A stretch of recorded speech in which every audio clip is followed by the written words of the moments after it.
shughuli za uhifadhi zinachangia katika maendeleo yetu. Unaweza ukasema bwana, mimi sipati hela za utalii. Sipati hela, sijaajiriwa, lakini siko karibu na hifadhi. Na hifadhi, lakini shughuli unayoifanya inahitaji umeme na unataka umeme wa uhakika. Kwa kumbe sisi tungepunguza kuhifadhi haya maeneo. Yawezekao usiwe unapata umeme wa uhakika. Hujambo mpenzi mtazamaji wa TANAPA Podcast, na karibu katika msimu wa pili wa TANAPA Podcast, mahali pekee ambapo tunakusogezea masuala mbalimbali juu ya uhifadhi, utalii pamoja na fursa mbalimbali za uwekezaji ambazo zinapatikana ndani ya Shirika la Hifadhi za Taifa Tanzania, yani TANAPA. Si hivyo tu, ndani ya TANAPA Podcast tunakupa maarifa mbalimbali ya namna ambavyo shughuli za utalii, uhifadhi zinavyochochea maendeleo katika jamii. Utakuwa nami Happiness Charles Zam, na tumebahatika kufika Arusha kuzungumza na afisa uhifadhi mwandamizi Samuel Nassari kutoka Shirika la Hifadhi za Taifa Tanzania. Yeye yupo kitengo cha uhifadhi. Karibu afande. Asante sana. Tumefurahi kuwa na wewe leo katika TANAPA Podcast. Ninashukuru sana. Tunaona Arusha kidogo hali ya hewa ipo vizuri. Naam, naweza nikasema pia ni mchango wa uwepo wa hifadhi za taifa na maeneo mengine yaliyohifadhiwa, kwa sababu bila kuhifadhi hatuwezi tukapata hewa nzuri, hatuwezi tukapata maji, lakini pia ile hali tunayosema uhifadhi na jamii. Nadhani tusipohifadhi hatuwezi tukaona hayo mafanikio. Afande, kwa kuanzia tu, labda ungetuambia nini maana ya ujirani mwema na chimbuko la ujirani mwema hasa ni nini? Asante.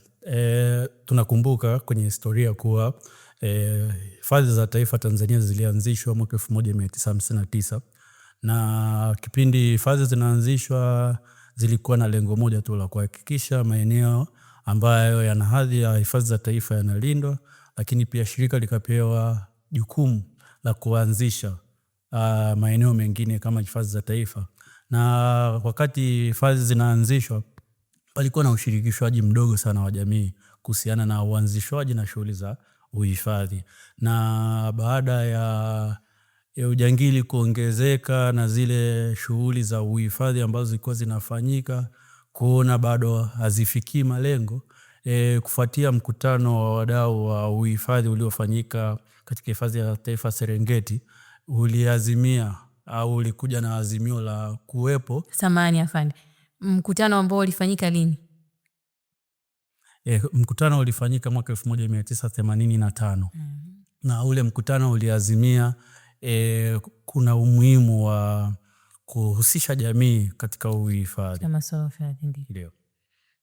Sasa tukizungumzia ujirani mwema, ni mambo gani ambayo TANAPA mnafanya kuhakikisha kwamba kuna ujirani mwema kati ya Shirika la Hifadhi za Taifa Tanzania pamoja na jamii?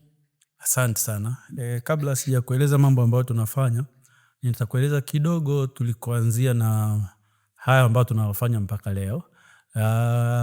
Baada ya huo mkutano wa mwaka 1985, ndio rasmi taasisi ilianza kwa majaribio swala la ujirani mwema katika vijiji vitatu vinavyopakana na hifadhi ya Serengeti katika wilaya ya Ngorongoro. Na kutokana na mafanikio yaliyopatikana, basi kuanzia mwaka 1992 shirika liliidhinisha utaratibu wa ujirani mwema katika hifadhi zote. Na huu utaratibu wa ujirani mwema ulilenga mambo makuu matatu. Kwanza ilikuwa ni kutoa elimu kwa jamii kuhusiana na uhifadhi, ambao uhifadhi ni nini, tukawa tunawaelezea na umuhimu wa kwa nini tuhifadhi na wao wanawezaje kushiriki katika kuhifadhi haya maeneo. Lakini pili ilikuwa ni kuboresha mahusiano. Kwa sababu nimekuambia mwanzo pale, hifadhi zilipoanzishwa hazikuwa shirikishi kwa jamii. Na wananchi waliona ni kama serikali inataka kuwapoka maeneo yao na kuwapoka rasilimali walizokuwa nazo. Kwa kulikuwa kuna haja kubwa sana ya kuhakikisha jamii inapata uelewa wa hizi hifadhi na kuwa sasa na kurudisha mahusiano na kuondoa uhasama, na ili waone kuwa hizi hifadhi zinasimamiwa na TANAPA, lakini sio za TANAPA. Ni za jamii yote, ni za Tanzania yote, lakini TANAPA imekasimiwa tu kusimamia kwa niaba ya wananchi. Lakini lengo la tatu tunasema ni jamii kupata faida. Ni namna gani ambao jamii inaweza ikapata faida au ikanufaika na uwepo wa hifadhi. Ilikuwa malengo, lakini na kuhabarishana. Tuna habari zipi ambazo zipo ambazo tunaweza tukashirikiana na wananchi. Ukumbuke kuwa katika maeneo yanayohifadhiwa ikiwemo hifadhi za taifa kuna tafiti mbalimbali zinazofanyika. Namna gani ambavyo tunaweza tukashirikisha jamii zile taarifa za tafiti na mambo mengine. Kwa hiyo kwa hayo malengo shirika limekuwa likitekeleza huu mpango wa ujirani mwema au utaratibu wa ujirani mwema katika hifadhi zote sasa 21. Kumbuka tulianza na hifadhi moja tu ya Serengeti. Na jinsi siku zilivyokuwa zinaenda nchi yetu imekuwa ikiendelea kupandisha hadhi au kufanya maeneo mengine kuwa hifadhi za taifa kutokana na rasilimali au kutokana na umuhimu ulizonazo, na mpaka sasa tuna hifadhi 21. Na katika hifadhi zote mpango huu au utaratibu huu wa ujirani mwema upo, na tumekuwa tukitoa elimu ambalo ndio eneo kubwa sana ambapo tunaamini jinsi ambavyo tutazidi kuelimisha wananchi basi watashiriki katika uhifadhi. Lakini la pili ambalo tumekuwa tukifanya ni kushirikiana na jamii kutekeleza miradi ya kimaendeleo na miradi ya kuinua kipato ambayo wananchi wenyewe wanaibua. Miradi hii imeanza kutekelezwa tangu mwaka 1994 95 katika mwaka wa fedha, kwa maana mwaka wa fedha 1995, na mpaka tunavyoingia sasa hivi shirika limewezesha zaidi ya miradi 14,000 katika jamii zinazozunguka na hifadhi za taifa. Lakini pia kuanzia mwaka 2004 shirika lilianzisha utaratibu wa kuwezesha miradi ya kuinua kipato. Kumbuka ile miradi ya mwaka 1995-94 ilikuwa ni ile miradi ambayo inalenga kuboresha huduma za kijamii, mfano miradi ya afya, miradi ya elimu katika vile vijiji vinavyopakana na hifadhi. Lakini tukaona bado wananchi wana changamoto ya kifedha. Kwa hiyo shirika likaanzisha utaratibu wa kuwezesha miradi ya kuinua kipato ambayo tunasema ni rafiki kwa mazingira, ambao mwisho wa siku katika utekelezaji wa ile miradi mazingira hayataharibiwa, lakini mwananchi atapata kipato. Faida ndio. Na kwenye kutekeleza utaratibu huu tumeenda mbali, na sasa tulianza na kutoa elimu kwenye mikutano. Tumefika sasa hatua ambayo tunatamani tushirikiane na jamii wawe sehemu ya utoaji wa elimu. Na mwaka 2021 kwa majaribio tulianza programu ya kutumia wananchi katika vijiji 15 vinavyopakana na hifadhi ya Serengeti na vijiji vingine 15 vinavyopakana na hifadhi ya wananchi watoe elimu kwa nani?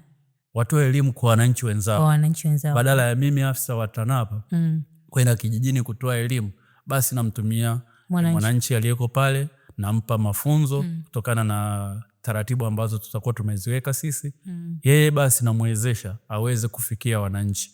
Kwa nini tumefikia ile hatua? Ni kuona kuwa sisi wenyewe hatuwezi tukafika kila eneo. Lakini wananchi kuna namna ambavyo wanaweza wakasema vizuri zaidi na wakaenda mbali. Lakini pia kwenye hiyo mwaka 2021 tumefanya pia program ya kutumia walimu wa kidato cha pili wanaofundisha somo la jiografia na walimu wa darasa la 5 wanaofundisha somo la maarifa ya jamii katika shule takribani 240 sasa zinazopakana na hifadhi za taifa 10 ambazo ni hifadhi ya taifa Ibandakero, Rumanyika, Karagwe, hifadhi ya taifa Kisiwa cha Rubondo, hifadhi ya taifa Gombe, Mahale, hifadhi ya taifa Kitulo, hifadhi ya taifa Mikumi pamoja na milima Udzungwa na kule Sadani.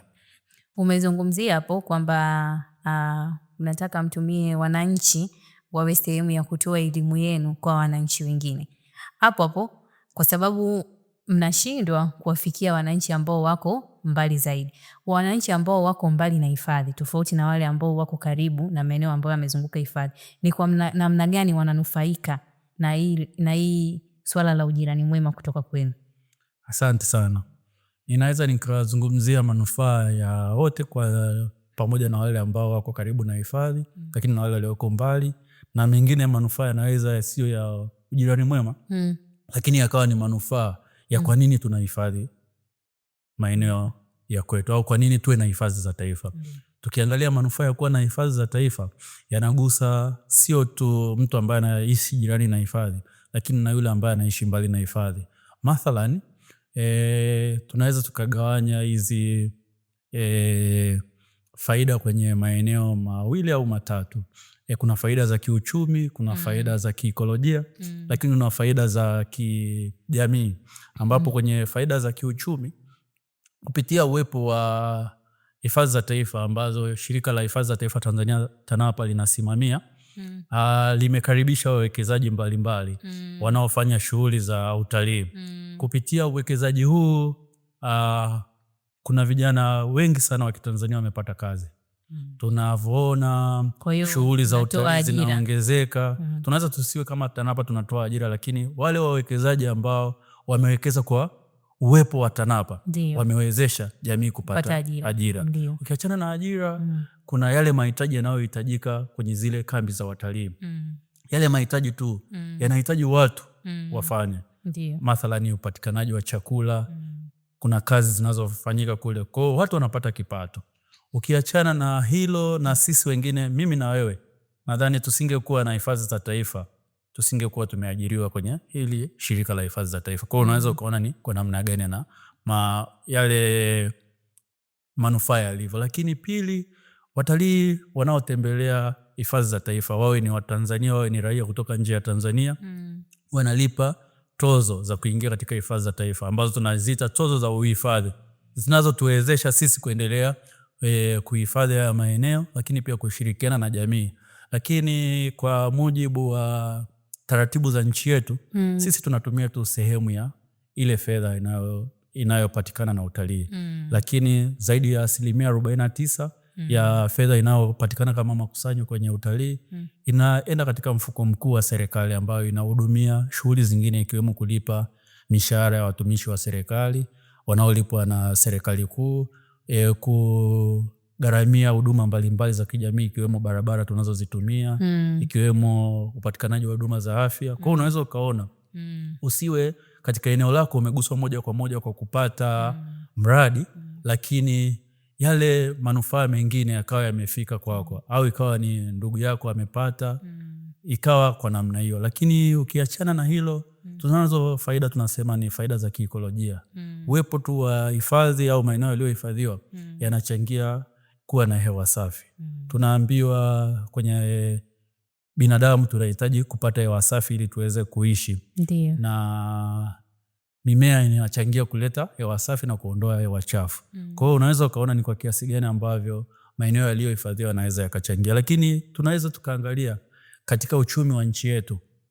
Ili uchumi ukue, tunatakiwa tuwe tuna viwanda imara. Na viwanda vinahitaji nishati.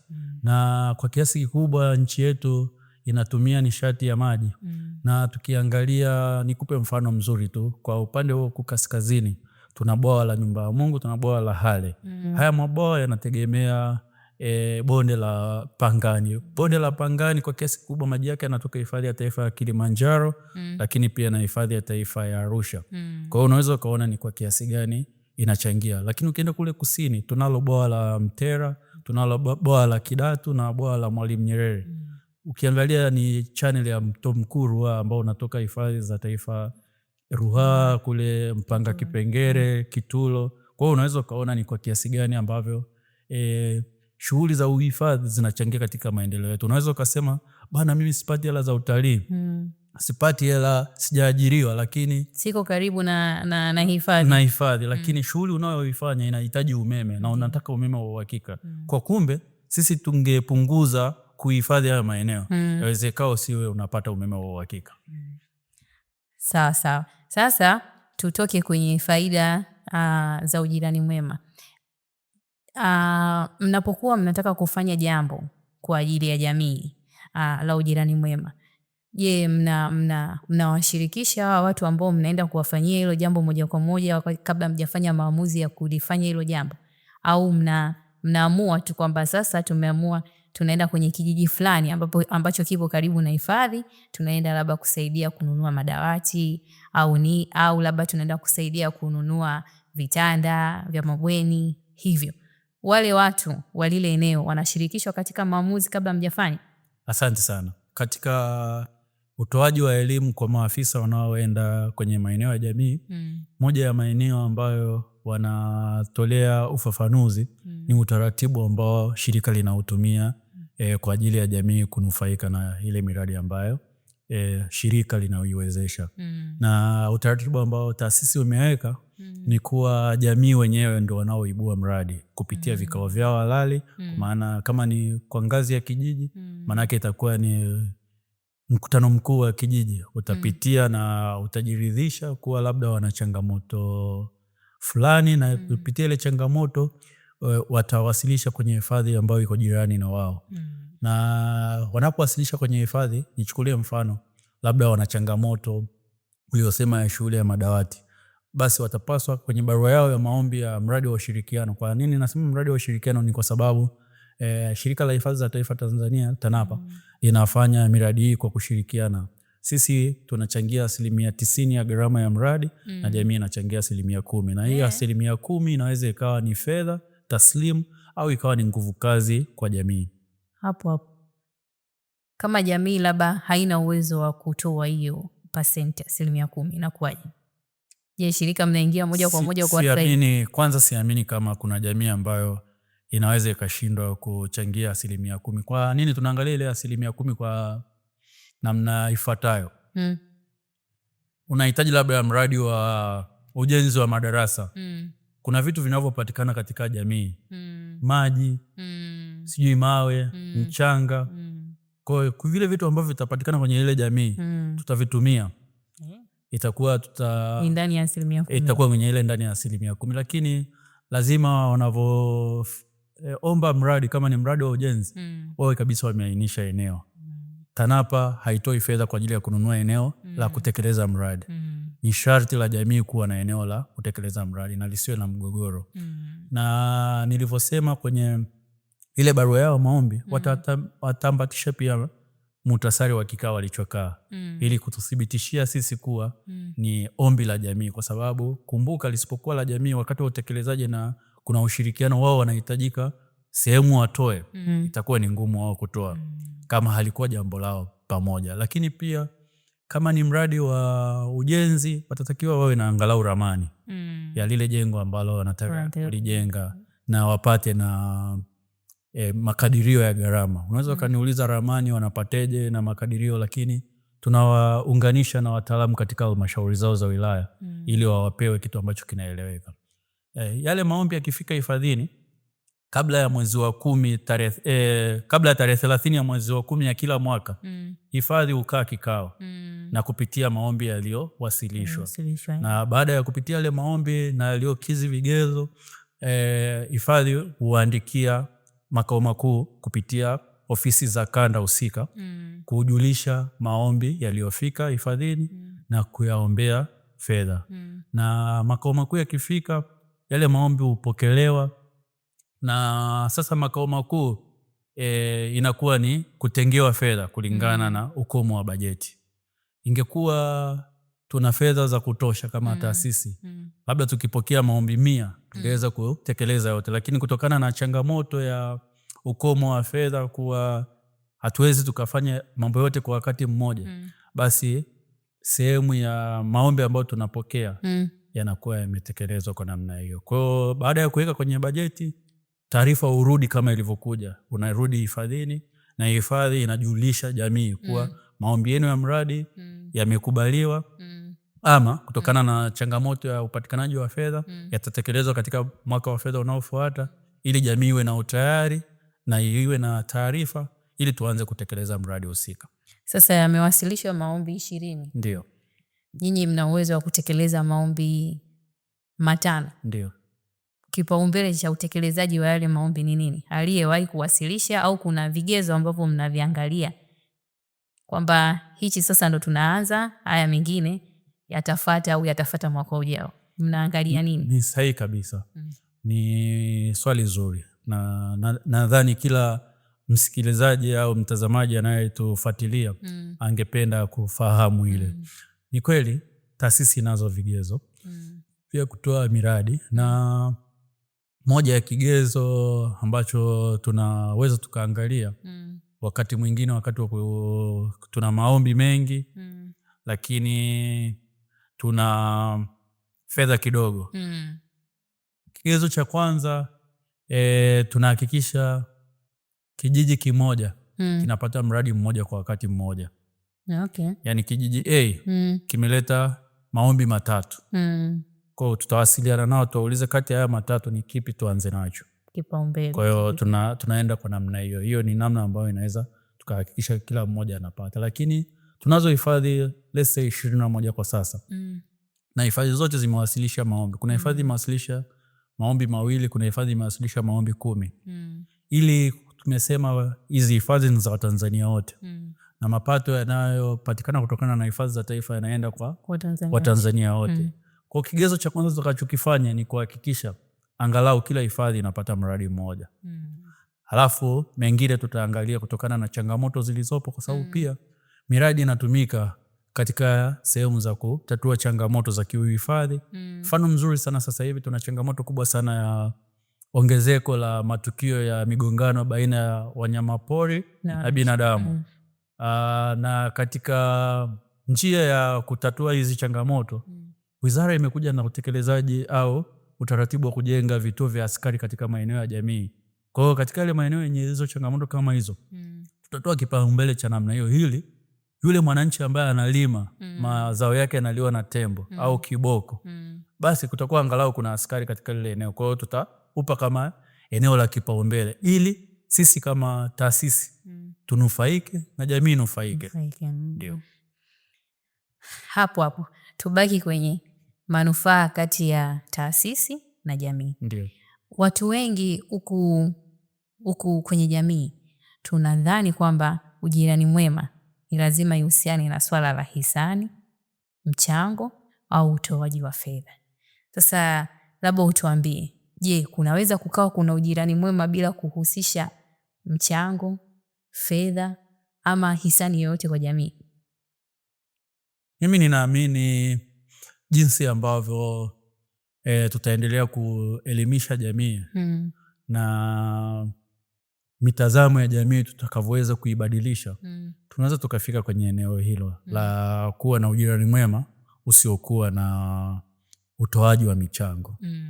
Lakini kwa sasa nadhani iliyopo michango ni muhimu, kwa sababu kuna mwingine anakuambia ni kweli mvua inanyesha lakini bado nataka kitu.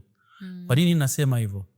Asilimia kubwa ya wananchi ambao tunaishi karibu na maeneo yaliyohifadhiwa, kwa namna moja au ingine tunategemea maeneo yaliyohifadhiwa kwa ajili ya maisha yetu. Kuna watu ambao anatamani katika lile eneo akakate kuni, japo sheria inakataza.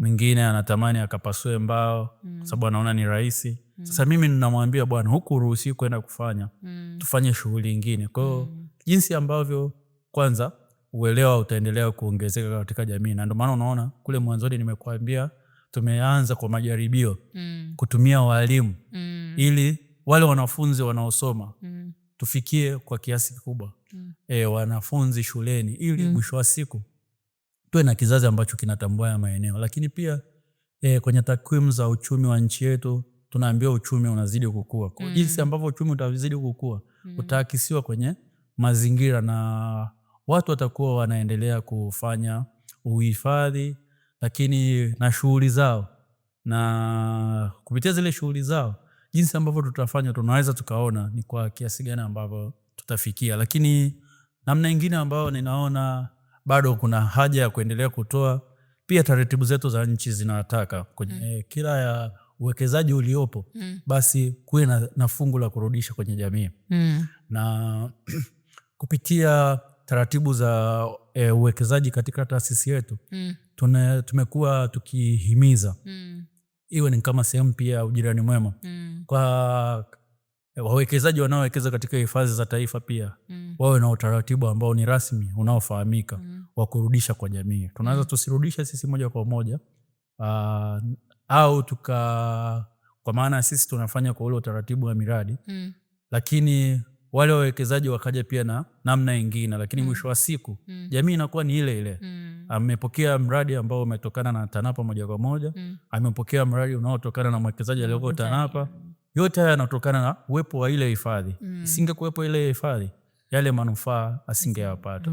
Lakini ushirikishaji wa wadau ni wa muhimu sana kwa sababu ili uwe na mahusiano na mtu lazima muwe mnaongea. Hakuna mahusiano mazuri pasipokuwa na mawasiliano. Kwa hiyo kupitia mawasiliano ambayo tutafanya, iwe ni vikao, iwe ni warsha mbalimbali, basi itatupa njia ni namna gani ambavyo tunaweza tukaenda mbele katika haya maeneo. Na sisi TANAPA hatujafunga mikono. Tunawakaribisha washirika mbalimbali, tufanye nao kazi, tushirikiane. Mwisho wa siku ni kuhakikisha haya maeneo ambayo tulipewa kama urithi yanaendelea kuwepo kwa vizazi vya sasa na vizazi vijavyo. Watu kwenye jamii wanaamini kwamba yani katika hizi hifadhi za taifa TANAPA ndio mnanufaika zaidi kuliko jamii. Asante. Ninarudia kusema kuwa ni dhana. Ni dhana kama ambavyo watu wengine wanadhani kuwa labda ukiwa mnene sana, mtanisamee, unachukua hewa nyingi kuliko mtu ambaye ni mwembamba. Lakini hiyo ni dhana. Kwa hiyo mimi ni watoe hofu kabisa. Kwa uwepo wa shirika hatuchukui au hatufaidi au hatunufaiki kuliko yo Tanzania. Ninarudia kusema kuwa sisi kama TANAPA tunasimamia haya maeneo yaliyohifadhiwa kwa niaba ya wananchi wote, na ndio maana ukiangalia katika hata watumishi wanaofanya kazi katika shirika la taifa wanatoka sehemu zozote zile za nchi yetu. Na upatikanaji wa kazi katika taasisi ya TANAPA ni wawazi kabisa kupitia Secretariat ya Ajira. Lakini pia nimekueleza kuwa TANAPA inatumia 51% tu ya zile fedha zinazotokana na utalii, na 1% inayobakia au zaidi ya kile ambacho tumewekewa kukusanya kwa mwaka husika. Kwa mfano tukiwa tumeambiwa tukusanye milioni 400, tukakusanya milioni 800, hatuwezi tukatumia milioni 400 yote ambayo tumekusanya. Tuliruhusiwa bajeti yetu, tuliruhusiwa labda ni ya matumizi ya milioni 300, tutabakia kutumia milioni 300. Kwa hiyo ile ziada ya karibia milioni 500 inaenda kwenye mfuko mkuu wa serikali, na serikali inatumia zile fedha kwenye uendeshaji wa shughuli zingine za serikali. Lakini pia kuna wawekezaji.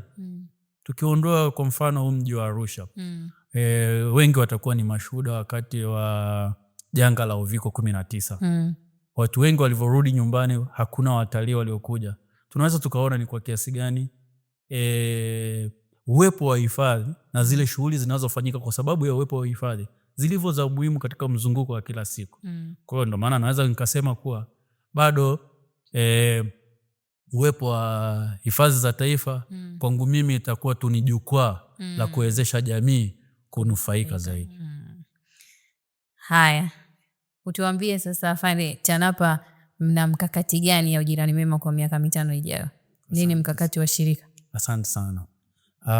Shirika la Hifadhi za Taifa Tanzania TANAPA linaendelea na kwa miaka 5 ijayo sisi tunajikita zaidi kutoa elimu kwa jamii, kwa sababu elimu ndio chanzo cha kila jambo. Bila maarifa au bila kuwa na elimu tutazidi kurudi nyuma. Lakini pia tunaona watu wanazidi kuongezeka, mahitaji ya binadamu yanazidi kuwa makubwa, na maeneo ya nchi yetu ni yale yale, ardhi ni ile ile. Tunaendaje sasa? Ni sisi tunaona kwenye miaka 5 ni kuendelea kushirikiana na wadau mbalimbali katika ngazi mbalimbali ili tuweze kufikia ile lengo. Na ndio maana unaona tunazidi kujitanua kutoa elimu kupitia maonesho mbalimbali yanayotokea hapa nchini ili jamii katika eneo mbalimbali waweze kupata elimu na uelewa. Lakini eneo ambalo lingine ni la muhimu sana ni kushirikiana na viongozi wetu, haswa viongozi wa kisiasa. pasipo kuwa na mashirikiano na viongozi wa kisiasa pia itakuwa ni changamoto. Kwa hiyo miaka 5 mbele yetu, na hili tuweze tukafikia pia yale malengo yaliyoko kwenye dira ya nchi ya 2050 ambayo moja ya nguzo ni ya kuhakikisha uchumi ambao unazingatia mazingira stahimilivu kwa maana ya masuala ya mabadiliko ya tabia nchi. Tutajikita zaidi kutoa elimu, kujenga ushirikiano, zaidi ushirikiano pamoja na viongozi wa kisiasa ili wale wananchi, kwa sababu kumbuka viongozi wetu wa kisiasa wanatokana na wananchi. Na tukiwa tuna jamii ambayo haina uelewa wa kutosha wa masuala ya uhifadhi, matokeo yake ni kwamba shughuli za kiuhifadhi zinaweza zikaonekana katika hali ya hasi. Na tukaja tukapoteza lulu kubwa kabisa ambayo Mwenyezi Mungu ametupa kama nchi, ambayo sisi TANAPA tumekasimiwa tusimamie kwa niaba ya wengine. Kwa hiyo kikubwa ni kuendelea kushirikiana, kuhimiza ushirikiano na utoaji wa elimu. Mahusiano yenu na jamii zinazozunguka kwa sasa unazungumziaje? Nikilinganisha na taarifa zilizopo kipindi cha nyuma, mahusiano yanazidi kuimarika. Yanazidi kuimarika kwa sababu kwa taarifa zilizopo kipindi cha nyuma, kuna maeneo ambayo yalikuwa hayapitiki kwa sababu ya uwepo wa uhasama. Lakini kutokana na uhifadhi ambao ni shirikishi ambao unahusisha jamii, tumeweza kufikia haya maeneo. Lakini pia tumeona hata sheria za nchi zimebadilisha kuwa ili eneo lipandishwe hadhi liwe hifadhi za taifa lazima lipitishwe au liidhinishwe na Bunge la Jamhuri ya Muungano wa Tanzania. Hii na kuonesha ni kwa namna gani jamii inavyohusishwa. Pasipo kuhusisha jamii vizuri wakati wa mchakato wa aidha kuongeza eneo kwenye hifadhi za taifa au kuanzisha eneo liwe hifadhi za taifa, na wale wananchi hawakushiriki ipasavyo, basi kuna maeneo ambayo yamekuja kupandishwa hadhi baada ya zile hifadhi za mwanzo yasingekuwa hifadhi kwa sababu wawakilishi wao walioko bungeni wasingeridhia. Lakini ukiona kuna maeneo ambayo yamepandishwa hadhi kwa siku za karibuni yamekuwa hifadhi za taifa na waheshimiwa wabunge wamepitisha, maana yake huku chini tunasemezana. Lakini pili, inaweza nikasema kuna mafanikio kutokana na taarifa ambazo shirika linapata za vitendo vya uhalifu wa masuala ya rasilimali zilizoko kwenye hifadhi za taifa au kuhusiana na watu ambao wanania ovu na wawekezaji. Taarifa njema tunazozipata na hatua ambazo shirika linachukua. Kwa hiyo kitendo tu cha mahusiano, ile kazi iliyofanyika na ujirani mwema au iliyofanyika na watu wa kitengo cha ujirani mwema, uhifadhi kupitia ujirani mwema kwenye jamii, imewezesha basi shughuli zingine za kiulinzi kufanyika kwa urahisi. Utayari wa wananchi kutoa taarifa, lakini pia wakati mwingine hata wao wanapoona wanyama katika maeneo yao na kutoa taarifa kwa wakati.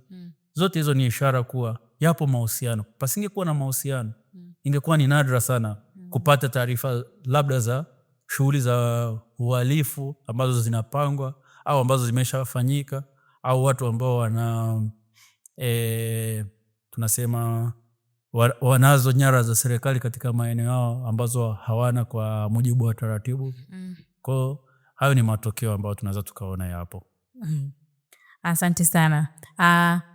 Sasa afande, utuambie pia ni dhana gani ambayo watu wanayo kwenye jamii kuhusiana na masuala ya ujirani mwema inayohusisha TANAPA, ambao yani ukisikia unaona kabisa hii sio sawa? Asante sana. Dhana ambayo nimekuwa nikisikia lakini wakati mwingine nikiona ni kwamba kwenye jamii kuna watu wanaamini kuwa TANAPA ni watu wakatili. Hiyo nimeliona, lakini nadhani ni kukosa baadhi ya taarifa, na kupitia majukwaa mbalimbali ikiwemo hili ni sehemu yetu ya kuendelea kuelimisha jamii. Na sisi tutaendelea kuelimisha jamii, kuonesha yale ambayo taasisi inafanya, yale ambayo tunataka tufanye na manufaa ambayo taasisi imefanya, lakini pia tunaendelea kutoa rai na wito kwa wananchi waendelee kufanya shughuli zao kwa kuzingatia sheria na taratibu. Maeneo ya hifadhi za taifa kwa mujibu wa sheria zinazoanzisha na kusimamia haya maeneo yanakataza ufanyikaji wa shughuli za kibinadamu zikiwemo makazi ama ufugaji wa mifugo, uchimbaji wa madini, uvunaji wa aina yoyote ile, iwe ni kutafuta kuni, kutafuta majani, kukata mbao, kuwinda wanyamapori. Ile sheria yote inakataza. Kwa hiyo mimi ninatoa rai kwa wananchi kuzingatia sheria na kufanya shughuli zile ambazo zinaruhusiwa. Na shughuli ambazo zinaruhusiwa kwenye hifadhi za taifa ni utalii, lakini pia na kufanya utafiti. Na mtalii na mtafiti lazima awe na kibali. Kwa hiyo uwezo ukasema unatalii huku hauna kibali cha utalii au unafanya utafiti pasipokuwa na kibali. Kwa mimi ni wito wangu na ni rai yangu kwa jamii kuhusiana na hilo. Lakini la pili ambalo nimeona ninaweza nikasema ni dhana ambayo kwangu ninaiona ni chanya, ni kwamba kuna wananchi wengi wakiona eneo lolote lililohifadhiwa wanasema ni eneo la TANAPA. Mimi ninaweza nikasema ni mtazamo mzuri kuwa kumbe TANAPA kuna kitu imefanya na jamii inaona. Lakini niwajulishe tu watazamaji na wafuatiliaji wetu kuwa nchi yetu kwenye swala la uhifadhi ziko taasisi 4 ambazo zinafanya shughuli za uhifadhi. TANAPA ikiwa miongoni mwao ambayo inasimamia maeneo yenye hadhi ya hifadhi za taifa, lakini pia tunayo wakala wa misitu Tanzania wanaosimamia misitu, lakini tunao mamlaka wa wanyamapori wanaosimamia maeneo ya mapori ya akiba kwa maana ya game reserves, na tunayo mamlaka ya Ngorongoro ambao wanasimamia lile eneo la Ngorongoro, ambapo tangu mwaka 2019 kuna baadhi ya maeneo ya mali kale ambazo hizi taasisi tulipewa tuzisimamie na kuratibu. Kwa TANAPA tunayo maeneo 5 ambapo tunasimamia mali kale kwa maana ya kile kituo cha Dr. Livingstone kule Kigoma, tuna Caravan Serai iliyoko Bagamoyo, tuna nyumba ya kumbukizi ya Mwalimu Nyerere kule Dar es Salaam, lakini pia kule Iringa tuna vituo 2 kwa maana ya makumbusho ya Chifu Mkwawa na yale maeneo ya kule Isimila. Kwa kumalizia afande, changamoto za ujirani mwema TANAPA, mnakutana na changamoto gani wakati wa kutekeleza majukumu yenu ya ujirani mwema kwenye jamii? Asante sana. Kama nilivyosema mwanzoni kuwa maeneo yaliyohifadhiwa yanatumika na wananchi kujipatia rasilimali zao. Moja ya changamoto kubwa ambayo imekuwepo na nadhani inaendelea kuwepo ni uwepo wa migogoro. Migogoro ina sura 2. Sura ya kwanza ni wananchi wanaotaka kuongeza maeneo kuingia hifadhini, lakini migogoro ya pili inatokana sasa na sisi binadamu, shughuli zetu tumeziongeza, tumezipanua kutoka yale maeneo tuliokuwa awali, yameenda hadi sehemu ambazo bahati mbaya wanyama wanapita au wanyama wanafika. Kwa kuzingatia kuwa wanyama hawatambui mipaka tulionayo sisi binadamu tuliojiwekea, ambao sisi kwa akili ambazo Mwenyezi Mungu ametupa tunazitambua. Kwa hiyo hii migongano au migogoro wakati mwingine inatupa wakati mgumu kwa jamii kusikilizana, kwa sababu kama ambavyo umeeleza mwanzoni kuwa kuna baadhi ya jamii wana dhana potofu na hifadhi za taifa. Wanaona ni kama tunanyang'anya maeneo yao. Lakini changamoto nyingine ambayo naiona iko kwa upande wetu na ambao kidogo nimetolea utaratibu au mkakati wa namna ambavyo tunaitatua ni sisi kuwa wachache ukilinganisha na maeneo ambayo tunatakiwa tuyafikie. Unakuta hifadhi na inapakana na wilaya 5, wilaya 4, lakini sisi watumishi tuko wachache, kwa hiyo hatuwezi kuwa maeneo yote kwa wakati mmoja. Na mkakati mmoja wapo ambao tumeona kufanya either ni kutumia walimu, kutumia kule tunasema waelimishaji jamii katika jamii, lakini pia na kushirikiana na watu wengine ili tuhakikishe basi tunafikia wananchi katika maeneo mengine.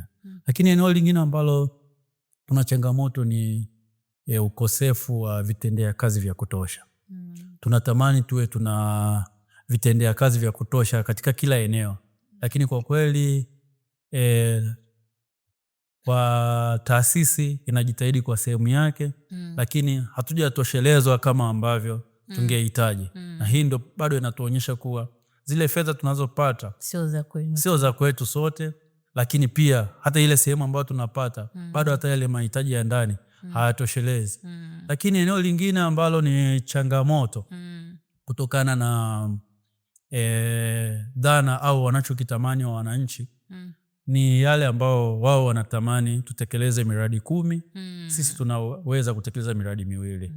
Hiyo saa nyingine inakuwa ni changamoto kwa sababu jamii, kuna baadhi ya watu unakuta wao wanasema bana, tunataka tuone kitu physically, tunataka tuone kitu ambacho kinashikika. Na unakuta sasa kutokana na hizo changamoto za ukomo wa bajeti, wakati mwingine hatujaenda kutekeleza mradi kwa wakati, basi baadhi ya wananchi wanashawishika vibaya na wanaona kuwa hakuna faida kwenye uhifadhi au za uwepo wa ile hifadhi, lakini kwa kuangalia tu engo moja na kuacha engo zingine. Neno lako la mwisho kwa jamii kuhusiana na masuala ya ujirani mwema na namna ambavyo mnafanya kazi, nini cha mwisho ambacho unahitaji wananchi wafahamu kuhusu TANAPA? Asante. Mimi jambo ambalo ningetamani wananchi wa Tanzania na wasiokuwa wa Tanzania popote pale walipo wanaotufuatilia na ambao kadri tutakavyopata nafasi ya kuwafikia ni mambo yafuatayo. Jambo la kwanza, watambue kuwa TANAPA inasimamia maeneo ya hifadhi za taifa kwa niaba ya wananchi wengine au kwa niaba ya Watanzania. Hizi rasilimali ni za kwetu sote. Lakini la pili, bila ushirikishaji au bila ushirikiano na jamii, basi sisi hatuwezi kufikia malengo ya uhifadhi. Tunawahitaji wananchi na wananchi wanatuhitaji, kwa sababu hili hawa wanyama walindwe lazima sote, au haya maeneo ya hifadhiwe lazima sote tushirikiane. Jambo lingine ambalo ninaamini jamii inaweza ikalifanya na tukafikia vizuri na tukaishi vizuri, basi ni wao kuzingatia taratibu na sheria zinazosimamia haya maeneo. Haya maeneo yako kwa mujibu wa sheria, maeneo yote yaliyohifadhiwa, na kuna baadhi ya shughuli zinaruhusiwa na shughuli zisizoruhusiwa. Mimi ninatoa wito kwa wananchi wote wanaoishi jirani, wanaoishi mbali na maeneo yaliyohifadhiwa, usipange kwenda kufanya shughuli ambayo hairuhusiwi katika maeneo ya hifadhi za taifa. Kwa nini ninasema usipange? Kwa sababu sheria inakataza na wote wanaokiuka wanachukuliwa hatua kwa mujibu wa sheria, kwa maana ya kufikishwa katika vyombo vya sheria kwa maana ya polisi na mahakama. Na ninatoa rai pia kuwa wananchi wasisite kutoa taarifa kwa jamii, kwa TANAPA au kwa serikali kuhusiana na watu ambao wanapanga au wanafanya vitendo viovu ambavyo haviruhusiwi katika hifadhi za taifa. Kwa nini nasema haya? Ili tuweze kufikia lile lengo kubwa la kuwa haya maeneo tuyatumie endelevu, ili vizazi vya sasa na vile vijavyo viendelee kunufaika. Tusifanye vizazi vya sasa vikanufaika kwa kunyima fursa kwa vile vizazi vijavyo. Tuhakikishe kuwa maendelezo yetu ambayo tunafanya, matumizi yetu ambayo tunatumia rasilimali yanakuwa endelevu bila kuathiri faida au bila kuathiri kile ambacho kizazi kijacho kitapata. Sisi tunakushukuru sana kwa wakati wako afande.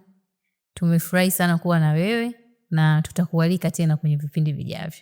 Mimi pia niwashukuru sana kwa sababu hii ni sehemu nzuri ambayo tunafikia watu wengi, na niko tayari, na pia tutakapopata nafasi tutafika na sehemu zingine Na nadhani tutafika na kusikia na wananchi wanasemaje kuhusu sisi, kuhusu masuala ya ujirani mwema. Asante sana. Tunakushukuru sana. Mpaka kufikia hapo, kwa niaba ya timu nzima ya TANAPA Podcast, sisi tunasema ya kwamba hatuna la ziada. Mpaka wakati mwingine tukualike tena kushirikiana na sisi katika vipindi vijavyo. Ulikuwa nami Happiness Charles Sam. Sisi TANAPA Podcast tunasema hifadhi zetu, sauti yetu.